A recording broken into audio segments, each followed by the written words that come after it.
ಮನುಷ್ಯನ ಸ್ವಭಾವ ಹೇಗೆ ಅಂದ್ರೆ, ಕೆಟ್ಟದಾದಾಗ, ಕಷ್ಟ ಬಂದಾಗ ದೇವರನ್ನ ಬೈಯೋದು, ಒಳ್ಳೇದಾದಾಗ ದೇವರನ್ನ ಮರೆಯೋದು, ನಾನು ನನ್ನಿಂದ ಅಂತ ಕೊಚ್ಕೊಳ್ಳೋದು. ಆದ್ರೂ ಕೆಲವಾರು ಸಲ ನಮ್ಮನ್ನ ಮೀರಿರುವಂತ ಯಾವ್ದೋ ಒಂದ್ ಶಕ್ತಿ ಇದೆ, ಭಗವಂತ ಎಲ್ಲೋ ಮೇಲಿದಾನೆ ಅಂತಾರಿಯೇ ಹೊರತು ದೇವ್ರ ನಮ್ಮೊಳಗೆ ಇದ್ದಾನೆ, ನಾವೇ ದೇವರ ಅಂಶ ಅಂತ ಹೇಳಿದ್ರು ಕೂಡ ನಂಬಲ್ಲ. ಜನಗಳಿಗೆ ಅರಿವಿದೆ, ನಾವ್ ಮಾಡಿದ ಎಲ್ಲೋ ಒಂದ್ ಕಡೆ ರೆಕಾರ್ಡ್ ಆಗುತ್ತೆ, ಭಗವಂತ ನೋಡ್ತಾ ಇರ್ತಾನೆ ಅನ್ನೋದೊಂದು ಭಾವನೆ ಇರುತ್ತೆ. ಬಾಯಲ್ಲಿ ಭಗವಂತ ಅಂದ್ರೂ ಕೂಡ ಕೈಯಲ್ಲಿ ಮಾಡಿದ ಎಲ್ಲಿ ಹೋಗುತ್ತೆ ಅಂತಾನೋ ಭಗವಂತನ ನೆನ್ಪಂತೂ ಬಂದಿರುತ್ತೆ. ನಿಮ್ಮ ಕರ್ಮವನ್ನ ಪರಮಾತ್ಮ ನಿರ್ದೇಶಿಸೋದಿಲ್ಲ, ಕರ್ಮದ ಲೆಕ್ಕವನ್ನ ಆ ಪರಮಾತ್ಮ ತಿದ್ದೋದು ಇಲ್ಲ. ಹಾಗಾಗಿ ಯಾರನ್ನ ಯಾರು ಶಿಕ್ಷಿಸೋದು ಇಲ್ಲ, ರಕ್ಷಿಸೋದು ಇಲ್ಲ, ಕಾಪಾಡೋದು ಇಲ್ಲ. ನಿಮ್ಮನ್ನ ನೀವೇ ಕಾಪಾಡ್ಕೊಳ್ಬೇಕು ಅಂತ ಪತ್ರಿ ಸರ್ ವಿವರಿಸಿದ್ದಾರೆ. ಯು ಕ್ರಿಯೇಟ್ ಯುವರ್ ರಿಯಾಲಿಟಿ ಅನ್ನೋದನ್ನ ಎಷ್ಟು ಕಡೆ ಎಷ್ಟು ಸಲ ಹೇಳಿದ್ದಾರೆ. ನಿಮ್ಮನ್ನ ನೀವೇ ತಿದ್ದುಕೊಳ್ಳೋವರ್ಗುನು, ಸತ್ಯಗಳನ್ನ ತಿಳಿಯೋವರ್ಗುನು, ಬುದ್ಧಿ ಕಲಿಯೋವರ್ಗುನು ಮತ್ತೆ ಮತ್ತೆ ಪುನರ್ಜನ್ಮ ಕರ್ಮ ಚಕ್ರದಲ್ಲಿ ಸಾಗಿ ಬರ್ಬೇಕಾಗಿರೋದು ಅವಶ್ಯಕ ಹಾಗೂ ಅನಿವಾರ್ಯ. ಕರ್ಮದ ನಿಯಮಗಳನ್ನ ಯಾರಿಂದಾನು ಮೀರಕ್ಕಾಗಲ್ಲ, ಯಾರು ಅದನ್ನ ತಿದ್ದಕ್ಕಾಗಲ್ಲ. 7 ಜನ್ಮಗಳ ಪಾಪಗಳು ನಮ್ಮನ್ನ ಕಾಡದೆ ಬಿಡುತ್ತಾ? ಈ 7 ಜನ್ಮ ಅಂತಂದಾಗ ಒಂದು ವಿಚಾರ ತಿಳ್ಕೋಬೇಕು.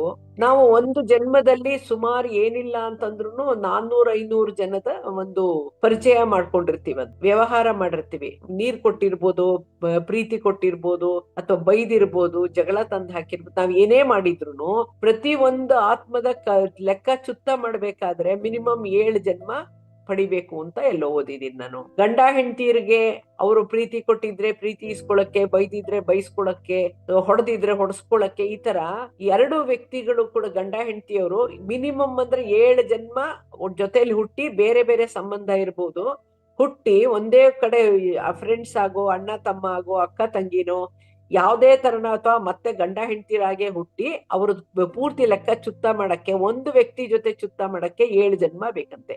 ಅದಕ್ಕೆ ನಮ್ಗೆ 84 ಲಕ್ಷ ಜನ್ಮಗಳಿವೆ. ನಾವು ಸರ್ವ ಸ್ವತಂತ್ರರು ಮತ್ತು ಆತ್ಮಸ್ವರೂಪರು.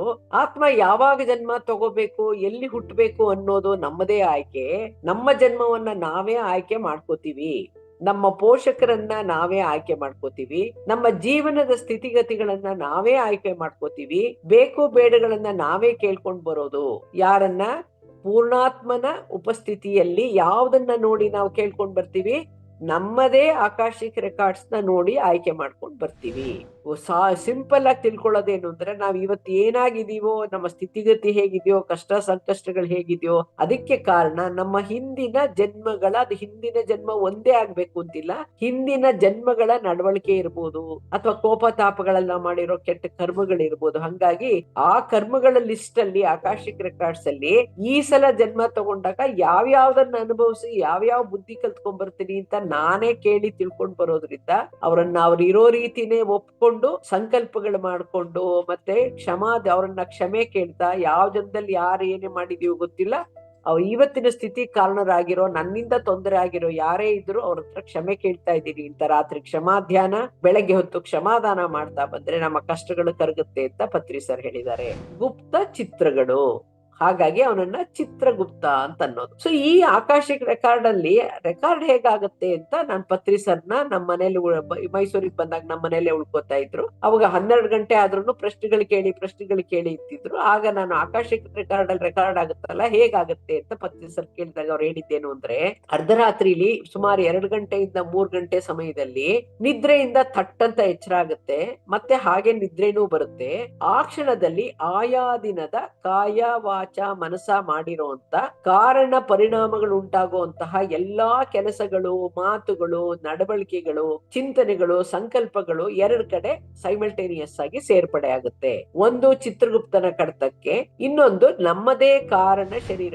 ಅದಕ್ಕೆ ಸಂಸಾರ ಬಿಟ್ಟು ಬೆಟ್ಟದ ಮೇಲೆ ಹೋಗಿ ಕೂತ್ಕೊಳ್ಳೋದು, ತಪಸ್ಸಿಗೆ ಕೂತ್ಕೊಳ್ಳೋದು, ಅದೆಲ್ಲ ಯಾವ್ದು ನಿಮ್ಗೆ ನಿರ್ವಾಣ ಸ್ಥಿತಿಗೆ ಹೋಗಕ್ಕಾಗಲ್ಲ. ಸಂಸಾರದಲ್ಲೇ ಇದ್ಕೊಂಡು ಮನೆಯಲ್ಲೇ ಧ್ಯಾನ ಮಾಡ್ಕೊಂಡು ಸೇವೆ ಮಾಡ್ಕೊಂಡು ನಿಮಗೆ ಎಷ್ಟಾಗುತ್ತೋ ಅಷ್ಟು ಧ್ಯಾನ ಪ್ರಸಾರ ಮಾಡ್ತಾ ಆದ್ರೆ ಕರ್ಮಗಳು ಕಳಿಯುತ್ತೆ ಅನ್ನೋದನ್ನ ಪತ್ರಿಸರು ಸಂಸಾರದಲ್ಲಿ ನಿರ್ವಾಣ ಅನ್ನೋದೇ ಅವ್ರದ್ದು ವಿಶೇಷ ಸಬ್ಜೆಕ್ಟ್. ಅದು ಆನಾಪಾನ ಸತಿ ಧ್ಯಾನ ಸಾಧನೆಯಲ್ಲಿ ತೊಡಗಿ PSS ಅನ್ನ ಒಂದು 18 ಮಾರ್ಗದರ್ಶಿ ಸೂತ್ರಗಳನ್ನು ಕೊಟ್ಟಿದ್ದಾರೆ ಪತ್ರಿಸರು, ಮಾಸ್ಟರ್ಸ್ ಹೇಗ್ ನಡ್ಕೋಬೇಕು ಅಂತ.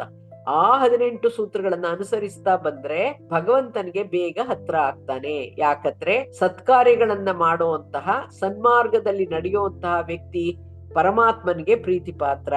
ಮಾನವ ಕರ್ಮಚಕ್ರದಿಂದ ಮೀರಿ ಮೇಲೇರಿ ಮಾಧವನ ಹಂತಕ್ಕೇರಿ ಅಂಶಾತ್ಮವು ಪರಮಾತ್ಮನ ಹಂತಕ್ಕೇರಿ ಬರಲಿ ಅನ್ನೋದು ಪರಮಾತ್ಮನ ಅಪೇಕ್ಷೆ.